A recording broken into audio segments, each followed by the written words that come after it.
So he wanted to talk about how he was there when Kershaw pitched a no-hitter. Oh, so yeah. I remember that no-hitter night. I worked that night at Sportsnet LA. I did the game with, I was filling in for John Hartung. It was me and Oral and keeping Jerry your streak Hairston of never Jr. seeing a no-hitter in person alive. Correct. You had to be in studio. And what I remember about that game is Hanley Ramirez booting that ball because it would have been a perfect game. Oh, no kidding. Hanley Ramirez had a big error in that game, 6th or 7th inning, and the perfect game went by. But it would have been a perfect game had he fielded that cleanly.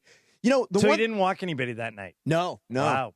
The thing and John, you always say best regular season pitcher of all time, and I think there's no question. I also think there's an element, and we'll see if it continues, an element of redemption for Kershaw.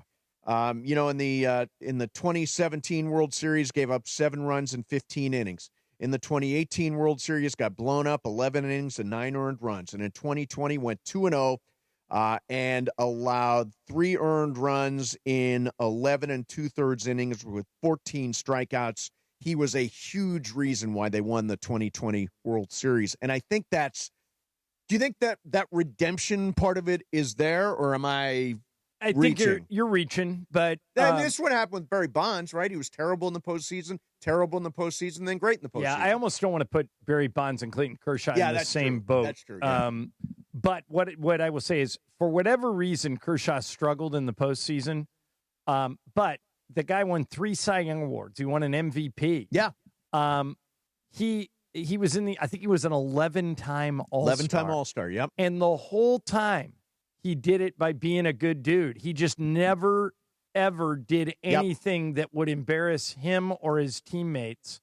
And I'm just going to, when I look back on him, I'm going to say, man, I got to live in Los Angeles when Shaq and Kobe were here, when Clayton Kershaw was here. He's one of those guys that I would put on a very short list of people that I am forever grateful I got to see play in person. Yeah. Gretzky, Michael Jordan, Shaq, Kobe, Kershaw, all right there. And look at this year.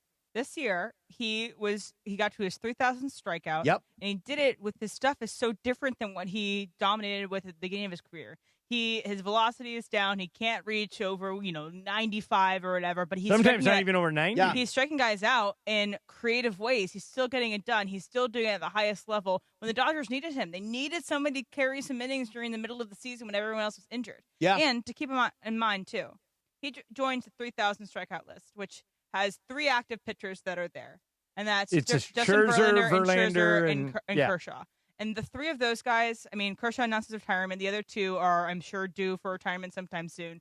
What an era. They're the last of this era of kind of pitchers. They really are. That are so reliable, so indestructible, and maybe the last guys to reach 3,000. And I'll say this. I think Kershaw will absolutely be the last guy to reach 3,000 strikeouts with one team. Yes, no question. Now, I mean, as good as Verlander and Scherzer are, they've both played for several teams each. Yeah. Even in the NBA, as great as Kevin Durant is, he's about to play for his 5th different team. That's crazy. I mean, LeBron's played for 3 different teams. It just doesn't happen anymore. And we got a front row seat to Kershaw performing, and especially in the regular season, just unbelievably consistent. Yes. Struggled in the postseason. I'll own that, but I still don't think any less of him. I just think he's one of the maybe, in my opinion, he's one of the greatest 5 Dodgers ever.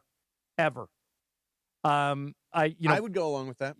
Koufax is there. Yep. Jackie Robinson.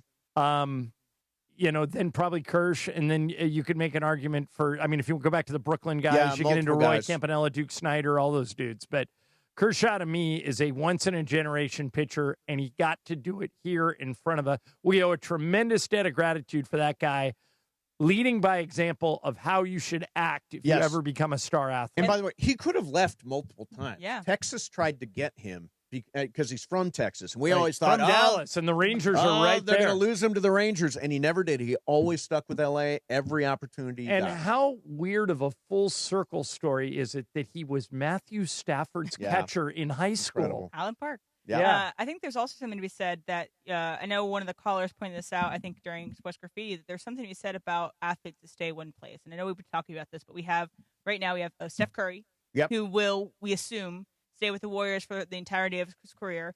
Do you guys think more highly of someone who stays in one place than someone who bops around a little bit? LeBron. Like LeBron right. can be looked at well, like that. A lot of times it's not.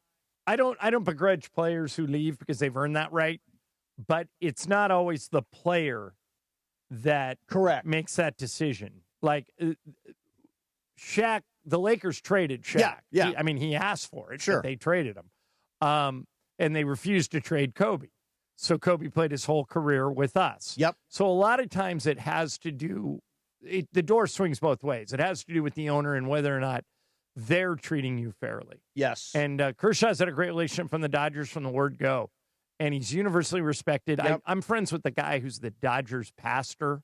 Yeah. Says you won't meet a better guy. Yeah. He's that guy. He's the guy you want to emulate. That is very cool. And Clayton Kershaw is going out on a really good, solid note. Maybe on a title year. 10-2, 3.53 ERA. Nobody expected that this year from him. And hopefully that extends to the postseason, and the Dodgers have one to remember. Now I really hope he gets a start in the postseason. Oh, yeah. No, it'd be fantastic. All right, coming up next for you. The